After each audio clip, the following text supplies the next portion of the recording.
galera, saudações rubro-negras, eu sou Isabelle Costa, repórter dos canais Paparazzo Rubro-Negro, e eu tô aqui para trazer as últimas informações do Flamengo para você, torcedor que nos acompanha. E durante o programa 11h30 nós trouxemos todas as informações, atualizamos em tempo real sobre as convocações da seleção brasileira. O técnico Tite divulgou a lista de jogadores convocados para as fases eliminatórias, as próximas duas partidas que serão disputadas nos dias 4 e 8 de junho, e além disso, o técnico Jardine também divulgou a lista de jogadores para a seleção pré-olímpica. E nessas duas listas, 4 jogadores do Flamengo foram selecionados. Para a seleção do Tite, Gabigol e Everton Ribeiro foram os escolhidos do time do Flamengo, e para a seleção olímpica, Pedro e Gerson integram essa seleção do técnico Jardine. E durante a coletiva, a CBF informou que os jogos do Flamengo serão ajustados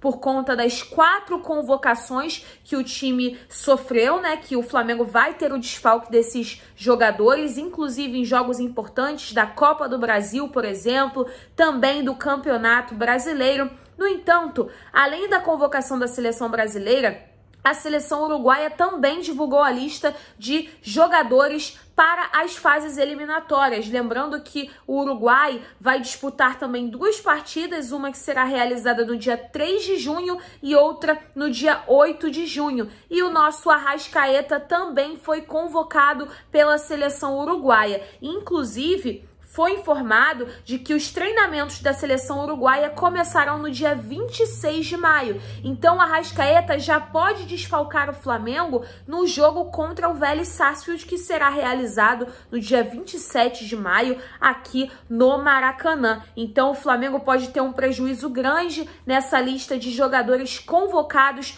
tanto pela seleção brasileira quanto pela seleção uruguaia. Lembrando que ainda tem a convocação da seleção chilena, que o Maurício Isla pode também integrar essa lista. Agora a gente vai trazer a coletiva de imprensa com o nosso capitão Diego Ribas. Ele concedeu entrevista à Ferge e nós vamos trazer para vocês as falas do nosso capitão antes da primeira partida da final do Campeonato Carioca contra o Fluminense. Essa partida que acontecerá neste sábado, às 9h05 da noite, no Maracanã, com o mando da equipe tricolor primeiramente, e depois, no próximo sábado, no dia 22 de maio, a gente tem a partida, a segunda e última partida do Campeonato Carioca, da final do Campeonato Carioca, com o mando do Flamengo. Agora vocês acompanham a coletiva de imprensa. Diego, pergunta da Monique Danello, TNT Esportes. Entre todos os principais rivais cariocas, o Fluminense é quem tem criado mais dificuldade para o Flamengo nos últimos encontros? Você acredita que será uma final muito diferente daquela do ano passado? Boa tarde a todos, um prazer estar aqui. Bom, eu acho que sim. Na verdade, os clássicos eles sempre trazem as suas dificuldades, independente do momento que essas equipes vivem, né?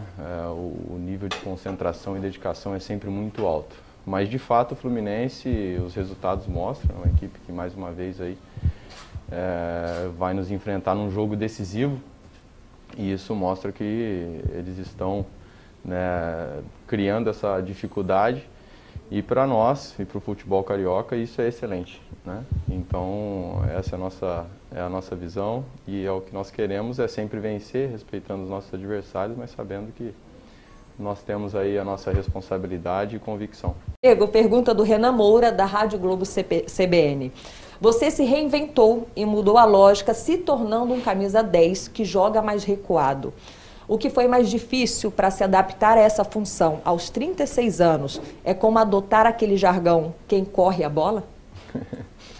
Também, mas na verdade eu aprendi que o jogador também corre e deve correr certo, né? O último jogo, por exemplo, corri quase 12 quilômetros e isso faz parte da posição, então você tem que unir correr como atleta, obviamente, e certo, na direção certa, mas sempre, né, o futebol bem jogado, bom domínio, visão de jogo, isso vai sempre encurtar caminho, vai ser decisivo, né? Então, eu me sinto dessa forma nesse momento.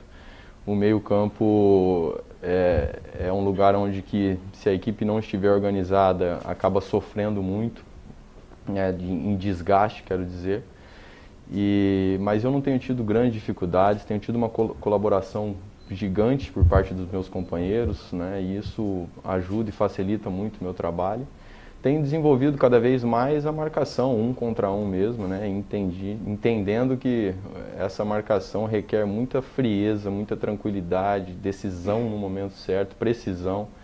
Então isso eu tenho desenvolvido, mas está sendo muito desafiador, eu gosto de desafios na minha carreira, na minha vida, e o importante é que está dando certo, então o caminho é esse. Com as perguntas, Diego, pergunta do Rafael Melo, do canal Raflamelo. Diego, o Flamengo vem demonstrando um bom desempenho ofensivo nos últimos jogos, mas em contrapartida também sofre muitos gols. Como você tem trabalhado, ou vocês estão trabalhando com o Rogério Ceni, para fazer com que o time seja menos vazado, visando que a partir de agora virão adversários ainda mais complicados? Sim, esse é um ponto que nós podemos evoluir, mas coletivamente. Não vejo um setor responsável. Obviamente a defesa ela fica mais exposta, né, quando sofre o gol no momento da conclusão, mas acredito que como equipe nós podemos contribuir para isso, né? Uma equipe compacta, uma equipe que pressiona o portador da bola, que faça uma transição defensiva mais rápida. Então tudo isso são situações que nós podemos melhorar constantemente. Obviamente não é por acaso que nós temos tido um bom rendimento, tanto na Libertadores como no Carioca até agora, mas uma equipe que quer sempre estar, né, vencendo, precisa estar evoluindo, e essa questão com certeza é conversada, treinada, para que nós estejamos aí cada vez melhor. Pergunta da Raíssa Simplício, do Gual Brasil. Nesta final de Carioca, temos alguns jogadores mais experientes que estão arrebentando. Você, Felipe Luiz, o próprio Nenê, o Fred. Queria que você falasse um pouco sobre a importância de jogadores como vocês para os mais jovens e também como você avalia o momento do Nenê e do Fred. Eu acho que o futebol, assim como na vida, o que importa sempre é o desempenho, né? É o rendimento que você tem, independente da sua idade. A idade ela pode ser usada contra você ou a seu favor, é, né, uma questão de decisão, né? E acredito que no nosso caso, né, nesses jogadores que você citou, todos decidiram usar a seu favor, claro, de forma competitiva, disciplinada. Então eu acredito que isso é o mais importante. O Fred e o Nenê têm mostrado isso pelo lado do Fluminense. São jogadores que, né, não chegaram onde estão por acaso. E da mesma forma na equipe na nossa equipe, né? Todos os jogadores mais experientes estão tendo um rendimento realmente muito bom, muito competitivo, e isso traz muito, né, de positivo para uma equipe que quer ser campeã. Diego, pergunta da Monique Danello, TNT Esportes. Entre todos os principais rivais cariocas, o Fluminense é quem tem criado mais dificuldade para o Flamengo nos últimos encontros. Você acredita que será uma final muito diferente daquela do ano passado? Boa tarde a todos, um prazer estar aqui. Bom, eu acho que sim. Na verdade, os clássicos eles sempre trazem as suas dificuldades, independente do momento que essas equipes vivem, né? O nível de concentração e dedicação é sempre muito alto. Mas de fato o Fluminense, os resultados mostram, é uma equipe que mais uma vez aí vai nos enfrentar num jogo decisivo, e isso mostra que eles estão, né, criando essa dificuldade, e para nós e para o futebol carioca isso é excelente, né? Então essa é a nossa visão, e é o que nós queremos, é sempre vencer, respeitando os nossos adversários, mas sabendo que nós temos aí a nossa responsabilidade e convicção. Pergunta do Pedro Henrique Torre, ESPN, para você, Diego. Recentemente, o duelo de forças no topo do futebol carioca tem se restringido a Flamengo e Fluminense. 5 títulos brasileiros nos últimos 12 anos, e das últimas 5 decisões do Carioca, 3 foram Fla-Flu, incluindo a atual. Saberia apontar o porquê deste protagonismo tão destacado da dupla?